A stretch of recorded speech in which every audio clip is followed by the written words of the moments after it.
अस्सलामुअलैकुम रहमतुल्लाहि व बरकातुहू। दोस्तों, मैं हूं इरफान खान एक बार फिर से मेरे इस यूट्यूब चैनल में आपका स्वागत करता हूं, इस्तकबाल करता हूं। आपके फरमाइश पर आपकी जो रिक्वेस्ट थी उसके ऊपर एक वीडियो आपके सामने पेश करने जा रहा हूं।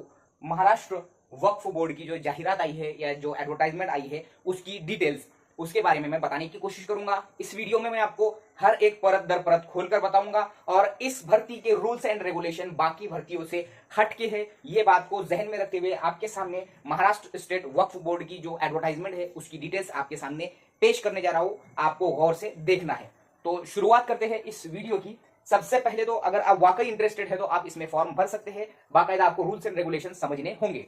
सबसे पहली चीज आती है, कोई भी एडवर्टाइजमेंट के अंदर अगर मैं बताऊं तो पोस्ट कौन कौन से है, तो इसमें जो पोस्ट है वो महाराष्ट्र के अंदर जो इसमें पोस्ट निकाली गई है वो है जिला वक्फ अधिकारी। ये पहला जो है पोस्ट है जिला वक्फ अधिकारी। इसकी जो पोस्ट है ये टोटल महाराष्ट्र के अंदर 25 है।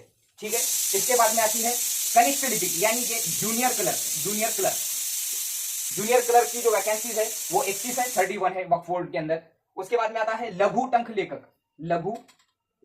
लेखक। इसकी भी मायने मैं आपको बताऊंगा आगे चल के। इसकी एक पोस्ट है कनिष्ठ अभियंता यानी जूनियर इंजीनियर, इसकी एक पोस्ट है। और विधि सहायक की एक पोस्ट है, सॉरी 2 पोस्ट है। ये जो है आपके सामने पोस्ट है। इतनी जो है वैकेंसीज में ये डिटेल्स है उसकी कि इतने वैकेंसीज आए हैं। अब इसके बारे में जानने के लिए सबसे पहली चीज आपके सामने कि भाई इसका एलिजिबिलिटी क्या क्या होता है इन पोस्ट के लिए। तो 25 पोस्ट है पूरे महाराष्ट्र के अंदर और इसके अंदर कंडीशंस क्या क्या है और किस बारे में ये बताया गया है, कैसा ये बताया गया है। जिला वक्फ अधिकारी जो ये क्लास 2 की पोस्ट है, ये जनरली क्लास 1, क्लास 2, क्लास 3 जो पोस्ट होते हैं उसमें से क्लास 2 की पोस्ट है, यानी एक बड़ी पोस्ट है।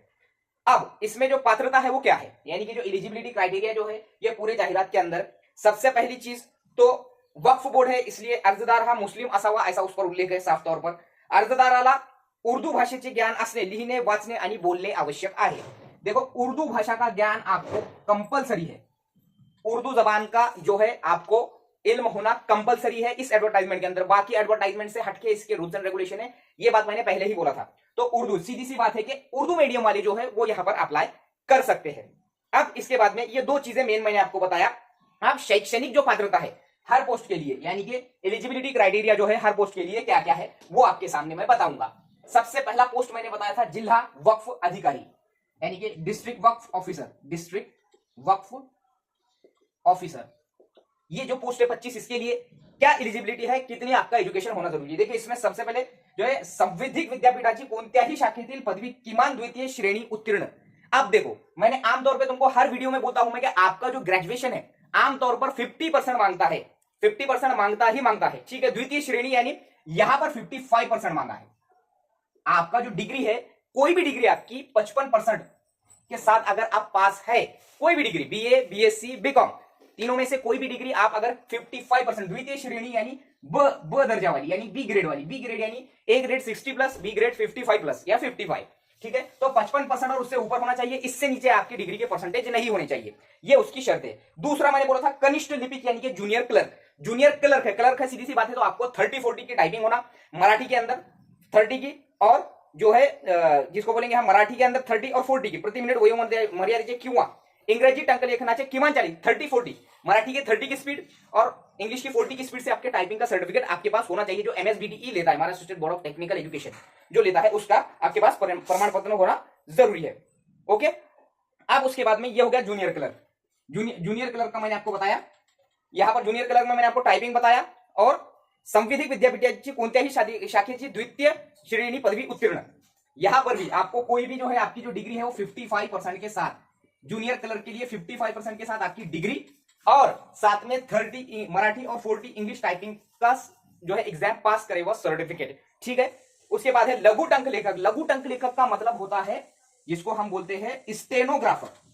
लघु टंक लेखक यानी स्टेनोग्राफर, इसकी सिर्फ एक पोस्ट है। और स्टेनोग्राफर वही होता है जो पहले टाइपिंग किया हुआ होता है और बाद में जो है 80 वर्ड पर मिनट या 100 वर्ड पर मिनट या 120 वर्ड पर मिनट जिसकी जो है टाइपिंग पास किया हुआ सर्टिफिकेट होता है, यानी कि 80 से 100 वर्ड पर मिनट के आपके पास टाइपिंग का सर्टिफिकेट होना है। इसी को कहते हैं लघु टंक लेखक यानी स्टेनोग्राफर, जो 30-40 टाइपिंग करके आगे जो है, यानी कि एक डिग्री, ऐसा समझ लो कि कोई डिग्री करके मास्टर डिग्री करता है, वैसे ही टाइपिंग स्किल में की ये मास्टर डिग्री है, जिसमें 80 से 100 वर्ड पर मिनट होती है। ये बहुत डिपार्टमेंट में जो है काम करते हैं, स्टेनोग्राफर जो होते हैं, जैसा कि जज के हाथ के नीचे या फिर कलेक्टर के हाथ के नीचे, बहुत सी डिपार्टमेंट में इसकी पोस्ट होती है, सिर्फ ये एक पोस्ट है। तो इसका जो है लघु अंक लिखक की किमान माध्यमिक शालांत परीक्षा उत्तीर्ण, यानी कि 12वीं पास का जो है आपके पास प्रमाण पत्र होना चाहिए, कंपलसरी है, 12वीं आपका पास होना चाहिए। और किमान माध्यमिक शालांत परीक्षा यानी कि 10वीं और 12वीं दोनों, उच्च माध्यमिक का जिक्र नहीं है, माध्यमिक, और 100 शब्द प्रति मिनट या अपेक्षा कमी नहीं। अभी बोला मैंने आपको, देखने से पहले ही बोल दिया था, 100 वर्ड पर मिनट के का आपके पास अगर सर्टिफिकेट है पास किया हुआ, तो ही आप इसके लिए अप्लाई कर सकते हैं, आप इसके लिए एलिजिबल है। ठीक है, इसके बाद में आता है, मैंने अगली पोस्ट बोला था कनिष्ठ अभियंता। कनिष्ठ अभियंता जो होता है वो होता है जूनियर इंजीनियर, जेई जिसको हम बोलते हैं। तो जूनियर इंजीनियर के लिए सीधी सी बात है, जो उसकी जो डिग्री होती है इंजीनियरिंग की डिग्री, उसके जो डिपार्टमेंट से या उसके फैकल्टी से रिलेटेड उसकी इंजीनियरिंग की डिग्री और अनुभव, यहां पर अनुभव मांगा है, एक्सपिरियन्स मांगा है। आवश्यक शैक्षणिक अनुक्रमांक 1 प्रमाणे पात्रता मिळविल्यानंतर उद्योग क्षेत्रात आणि किंवा शासकीय विभागात किंवा औद्योगिक उपक्रम, यानी कि आपके किसी भी तरीके का जो है आपके पास अगर 2 साल का व्यवसायिक अनुभव है, प्रोफेशनल अनुभव है, किस चीज का, इंजीनियर बनकर काम करा हुआ है, या तो वो प्राइवेट सेक्टर में होना, या तो वो वाणिज्य सेक्टर में होना, या फिर आपने कोई गवर्नमेंट सेक्टर में काम किए होंगे किसी भी तरीके का, तो वो 2 साल का एक्सपीरियंस आपको जूनियर इंजीनियर के लिए कंपलसरी मांगा है, ये बात जहन में रखो। उसके बाद विधि सहायक, विधि सहायक सीधी सी बात है, विधि सहायक यानी जो लॉ से रिलेटेड होते हैं, यानी एलएलबी करने वाले, तो जो लॉ की डिग्री इसके पास होना कंपलसरी है, और इसको भी 2 जो है साल का उसको सहायक या पदावर कार्यरत असावा किंवा काम केलेले असावे। उम्मीदवार महाराष्ट्र शासनाच्या विधि, यानी कि उसको जो है एक्सपीरियंस होना जरूरी है, किस चीज का, उसने एज ए जो है वकील काम किया हुआ होना जरूरी है, यानी कि फ्रेशर ये भर नहीं सकते, उसको एक्सपीरियंस लगता है, जिसके मैंने 2 पोस्ट बताया है वो, यानी कि क्लियर कट आपके दिमाग में आ चुका होगा कि मैंने जो वक्फ बोर्ड की जाहिरात के बारे में अब तक जो चीजें बताया वो आपके दिमाग में बैठ गई है। अब जो है इसकी जो उम्र कब तक काउंट की जाएंगी, 1 जुलाई 2023 किंवा त्यापूर्वी विहित शैक्षणिक अर्हता व अनुभव धारण केलेला असावा। 1 जुलाई 2023 से पहले उसकी पूरी एजुकेशनल क्वालिफिकेशन जो मैंने बताया वो 1 जुलाई 2023 से पहले। शिक्षक भर्ती में यही बात को लेकर तुम कंफ्यूज होते, जहां पर भी उसने बोल दिया उस चीज के अंदर, जीआर के अंदर या कोई एडवर्टाइजमेंट के अंदर, तो वो चीज फाइनल होती है। उसके बाद का अभी मुझे पवित्र पोर्टल के लिए पूछ रहे सर, हमने अभी एमएससी करे, बीएससी करे, बिल्कुल नहीं चलेगी तुम्हारी पवित्र पोर्टल में। तुम्हारी 31 दिसंबर 2022 से पहले जितनी भी क्वालिफिकेशन होंगी जो वहां पूछी गई थी फॉर्म के टाइम में, बस वही लेंगे। तुम चाहे पीएचडी कर लो, अब वो ऐड करते नहीं आती।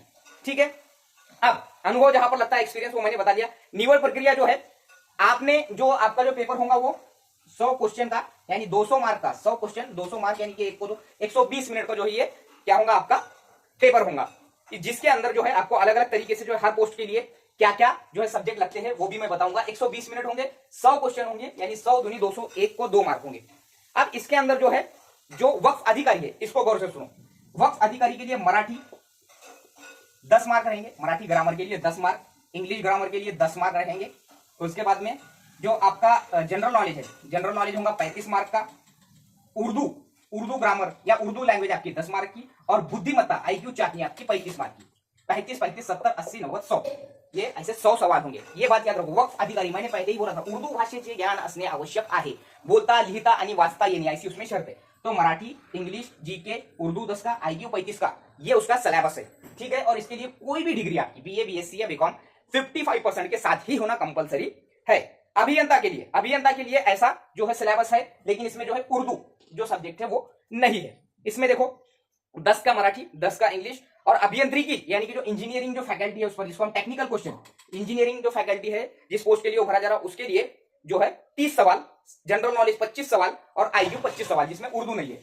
जनरल नॉलेज के जो है जूनियर इंजीनियर को 25 सवाल, आईक्यू के 25 सवाल, मराठी के 10 सवाल, इंग्लिश के 10 सवाल, और उसके टेक्निकल के 30 सवाल, 30, 40, 50 और ये 50, 100, इस तरीके से जूनियर इंजीनियर जिसको एक्सपीरियंस लगता है। ठीक है, उसके बाद में विधि सहायक को जो है सिलेबस है वो सेम टू सेम है, जैसा मैंने अभी बताया जूनियर इंजीनियर के लिए। 10 का इंग्लिश, 10 का मराठी, 25 का बुद्धिमत्ता चाशनी, 25 का जनरल नॉलेज और 30 का विधि विषयक प्रश्न, यानी कि लॉ से रिलेटेड 25 सवाल। जो लॉ वाला है उसको लॉ के 25 सवाल, जो इंजीनियरिंग वाला है उसको इंजीनियरिंग के 25 सवाल, और बाकी में 25 का जनरल नॉलेज, 25 का जो बुद्धिमत्ता, 10 का इंग्लिश और 10 का मराठी, ये है जूनियर इंजीनियर और जो है विधि सहायक के लिए। ठीक है, और यहाँ पर आपको एक्सपीरियंस मांगा है, जूनियर इंजीनियर और विधि सहायक के लिए आपको एक्सपीरियंस मांगा है। टेक्निकल सवाल तो उसमें पूछता है। और जैसा कि मैंने वक्फ अधिकारी का बताया आपको, 10 मार्क का उसमें उर्दू है, 10 का मराठी है, 10 का इंग्लिश है, 35 का बुद्धिमत्ता है और 35 का जनरल नॉलेज है। ये है उसका सिलेबस। मैं जो है मेरी जो वीडियो लेंदी नहीं होना, आपको अच्छी चीज बताए तो आप बोलते सर आप बहुत लेंदी वीडियो ले रहे, इसलिए मैं एडिटिंग में स्पीड बढ़ाते रहता। वो बात को ध्यान में रखो। अभी मेरी 1 की स्पीड है, मैं 3 की करते रहता एडिटिंग में, ताकि वीडियो छोटा हो जाए। आपको पूरा देखना है, ठीक है। अब जो है इसके बाद में जो फीस है, फीस जो है यहाँ पर फीस जो है वो सबके लिए जो है 1000 रुपए है। और इस एडवर्टाइजमेंट की सबसे हट के बात की इसमें किसी भी टाइप का कोई भी रिजर्वेशन की जगह नहीं है। पूरे ऑल महाराष्ट्र में जो ये वैकेंसी है इसमें रिजर्वेशन नहीं है। यहाँ कोई भी अप्लाई कर सकता है। किसी मखसूस कैटेगरी के लिए ये वैकेंसीज जो है रिजर्व नहीं की गई है। बाकायदा यहाँ पर बोला गया है कि भाई कोई भी जो है इसमें जो है कैटेगरी वाइज वैकेंसीज नहीं है, ओवरऑल वैकेंसीज है ये, ठीक है, ऐसा बताया गया है। 1000 रुपए जो है इस पर जो है फीस है। इसके अलावा जो इसकी पद्धत बताया है उसने, किस चीज की, जो हमारा अर्ज करने की पद्धत, वो आपको जो है वहां पर भी नेट कैफे पर बन जाती है, पता चल जाती है। उसके बाद में आपका रजिस्ट्रेशन करना होता है, पासवर्ड आईडी बनाना होता है, वगैरह वगैरह, ठीक है। उसके बाद में आपको आपका जो फोटो स्कैन करना है, फोटो स्कैन करके वहां पर अपलोड करना है, जो भी वहां पर साइज बताया 4.5 बाय 3.5 सेंटीमीटर का। उसके बाद में आपको जो है आपका अंगूठा दावे अंगूठे का निशान मारना है। उसके बाद में जैसा हमने पवित्र पोर्टल में नोंदनी कर देता है, हमी पत्र इंग्लिश में नीचे हैंड राइटिंग में खुद के लिख के दिए थे, वो लिखकर अपलोड करना है। उसके अलावा जो है ऐसा बताया गया है कि आप जब फोटो ले रहे हैं तो फोटो ऐसा हो कि जिसपे एकदम फ्लैश ना आता हो, आपकी जो है आंखें एकदम चमकती ना हो, ऐसी चीजें, ये बारी बारी चीजें बताई गई। व्हाइट बैकग्राउंड में आया तो अच्छा रहेगा, ऐसा उसमें बताया गया है, ठीक है। अब इसमें बताया गया है कि एक मेन जो चीजें, कागज पत्र स्कैन करने, तो इसमें 200 डीपीआई बिंदु प्रति इंच, ये जो 200 डीपीआई जो है ये डॉट पर इंच जो होता है हमारे कंप्यूटर के अंदर का जो साइज होता है, उस पर ही, उस टाइप के ही इस पर जो है डॉक्यूमेंट उस तरीके के अपलोड करना है। यहां पर बताया गया है एमएससीआईटी से रिलेटेड, एमएससीआईटी आपके पास होना कंपलसरी है। यहां पर शायद छूट नहीं दी गई है। एमएससीआईटी अगर आपके पास नहीं है, मिसाल के तौर पे, तो आपको इससे रिलेटेड जो कंप्यूटर के दूसरे कोर्स रहते हैं, सीसीसी नाम का कोई कोर्स है या इसके अलावा एक दो कोई कोर्स है, अगर वो होता है तो वो भी चलेगा, लेकिन कंप्यूटर एजुकेशन लिया हुआ आपके पास सर्टिफिकेट होना कंपल्शन है।